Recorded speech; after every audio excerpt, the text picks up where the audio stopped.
Ibu sekalian, ya mari kita lanjutkan kajian kita mengenai istighfar. Pada subuh ini mari kita lihat bagaimana infak yang kita lakukan, ya, itu diiringi oleh Allah Subhanahu wa Ta'ala suatu bajikan, ya, untuk kita dengan pengampunan, penghapusan dosa, ya, dibarengi dengan kita melakukan infak. Mari kita lihat, ya. Pertama, ayat Al-Baqarah 271. A'udzubillahi minasyaitonirrajim. Bismillahirrahmanirrahim. Jika kamu menampakkan sedekah-sedekahmu, maka itu baik. Dan jika kamu menyembunyikannya dan memberikannya kepada orang-orang fakir, maka itu lebih baik bagimu, dan Allah akan menghapus sebagian kesalahan-kesalahanmu, dan Allah Maha teliti apa yang kamu kerjakan. Jadi mudah-mudahan kalau kita berinfak itu, memberikan fakir miskin, itu selalu ingat bahwa infak itu akan menghapus. Kalau ini masih sebagian, ya, sebagian. Mari kita lihat ayatnya. In tubdus sadaqati fa ni'mahi. In tubdus sadaqati fa ni'mahi. Jika kamu menampakkan sedekah-sedekahmu, maka itu baik. Ya. Menampakkan sedekah itu tujuannya agar dicontoh orang lain, ya kan? Bukan riya, bukan, supaya dicontoh orang lain. Dalam hal ini, ya, kita harus berpikir, ya, mana yang lebih baik, dirahasiakan atau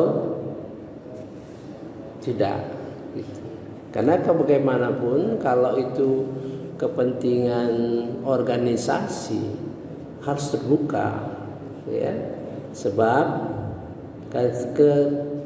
ketertutupan itu akan menimbulkan fitnah, ya, kecurigaan, dan merupakan peluang setan untuk mengaduk-ngaduk kita, gitu, ya. Jadi kita pertimbangkan. Dalam pertimbangan itulah yang saya kemukakan, dalam setiap ibadah kepada Allah Subhanahu wa Ta'ala ada 4 unsur. Unsur fikir, zikir, termasuk zikir, qalbu, ya, materi maupun yang non materi, fisik. Ada 4 setiap ibadah itu. Nah, setiap ibadah yang keempat itu harus diisi sebanyak-banyak mungkin, sedalam-dalam mungkin. Jadi kita berpikir, gitu.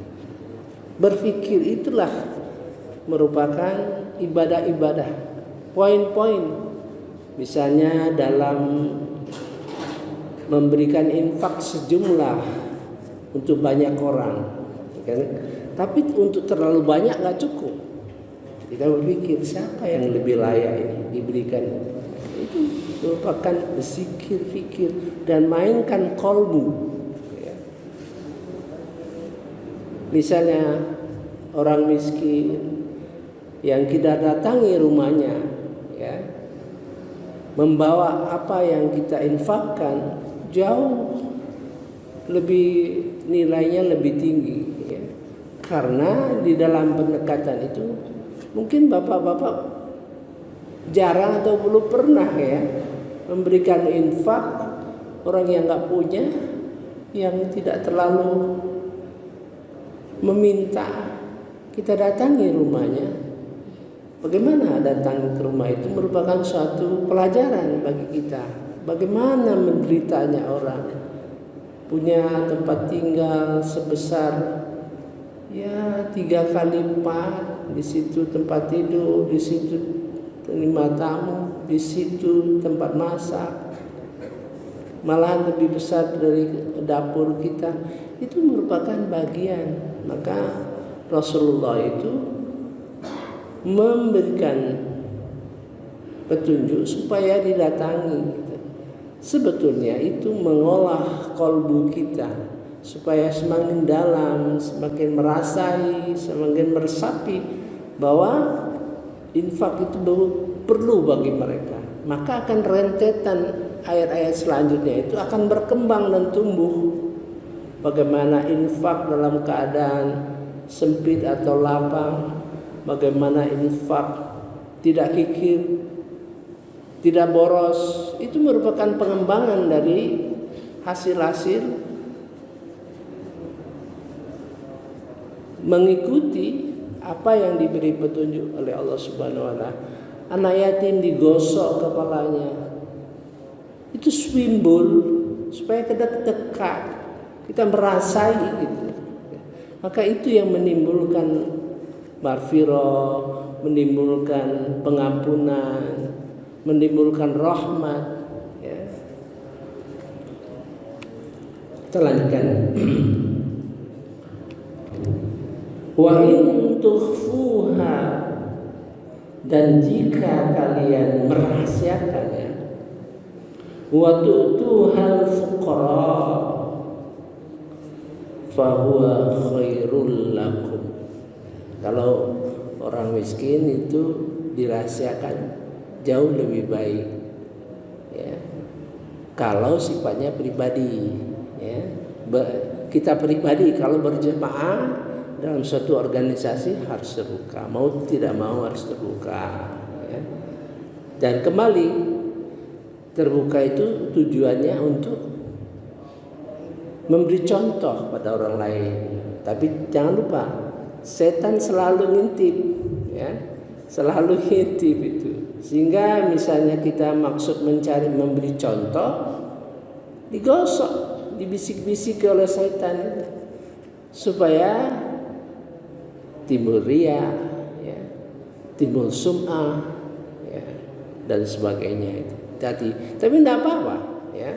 Setan itu merupakan sesuatu yang harus kita pahami sehingga kita bisa mengatasinya ya, mengatasi setan itu. Karena itu mau tidak mau, jarang kalau tanpa latihan berhadapan dengan setan, hati kita menjadi bersih itu jarang. Latihanlah terus menerus ya, berhadapan dengan setan. Apa yang dijanjikan Allah Subhanahu wa taala di sini? Wa yukaffiru 'alaikum wa yukaffiru ankum. Dia akan menutupi, menghapus dosa-dosa. Kafir ya. Jadi bisa berlanjut terus usaha-usaha kita. Kalau kita memberikan infak berkali-kali, tentu pengampunan dosa kita semakin meningkat ya. Min sayyi'atihim, dari sebagian kesalahan-kesalahan kalian. Mengapa sebagian? Ya karena kelasnya masih dikit. Nanti kita lanjutkan dengan infak-infak yang lain ya, sehingga semakin besar ya. Infak saya sudah tulis,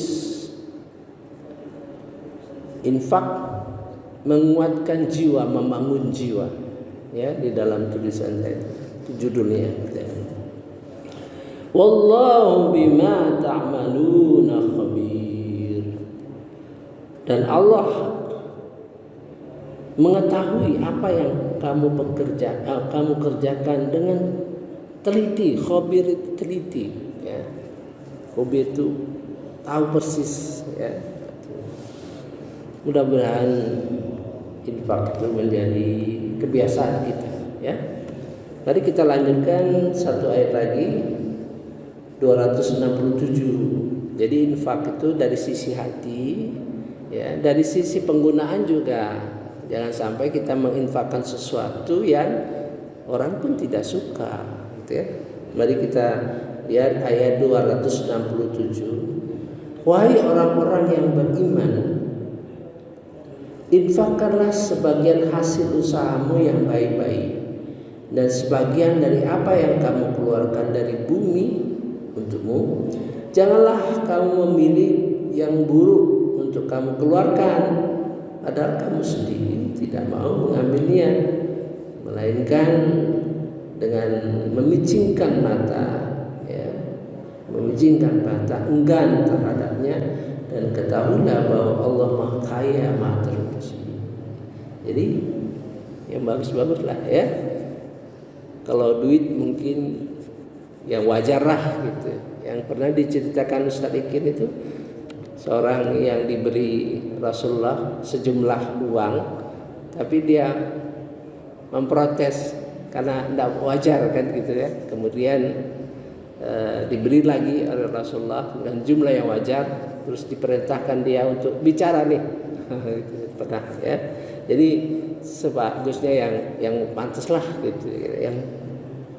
Namun itu ukuran kita. Kalau memang kita nggak punya, ya apa boleh buat gitu kan.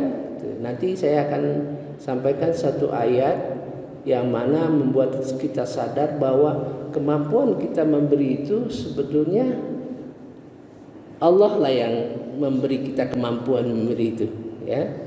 Ayat di surah, nanti kita bahas itu ya pada jadi ya ayyuhalladzina amanu anfiqu min thayyibati ma kasabtum. Infakkanlah yang baik-baik apa harta yang kalian usahakan. Wa mimma akhrajna lakum minal ard. Kami keluarkan untuk kalian dari bumi, maksudnya hasil pertanian. Dikisahkan dulu anak Nabi Adam ya, Qabil dan Khabil berinfak, tapi di antaranya menginfakkan hasil-hasil bumi yang jelek ya, yang jelek ya, tidak diterima ya. Yang diterima langsung hangus hilang, itu yang diterima ya. Yang tidak diterima karena memberikan hasil pertanian yang jelek ya, dipilih-pilih. Jadi yang baguslah ya. Wala tayammamul khabisa minhu. Kalian memilih yang buruk daripadanya ya. Sedang kalian enggak mau ya. Tunfikuna walastum, padahal kamu sendiri enggak mau ya mengambilnya. Ya khidhi illa an tughmidu fi, kecuali kalian menutup mata, mencingkannya. Wa'lamu annallaha ghaniyyun hamid.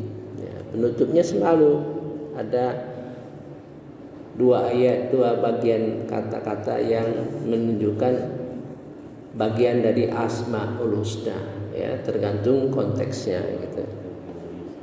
Annallahu ghaniyyun, ghani itu maha kaya ya, Hamid maha terpuji ya. Saya kira cukup dulu ya.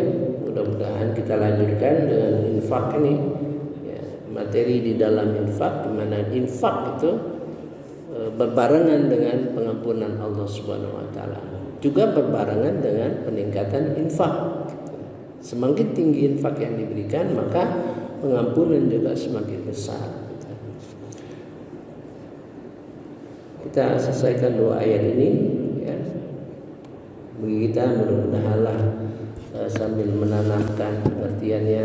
Subhanakallahumma wa bihamdika asyhadu an la ilaha illa anta astaghfiruka wa atubu ilaik. Wallahu a'lam.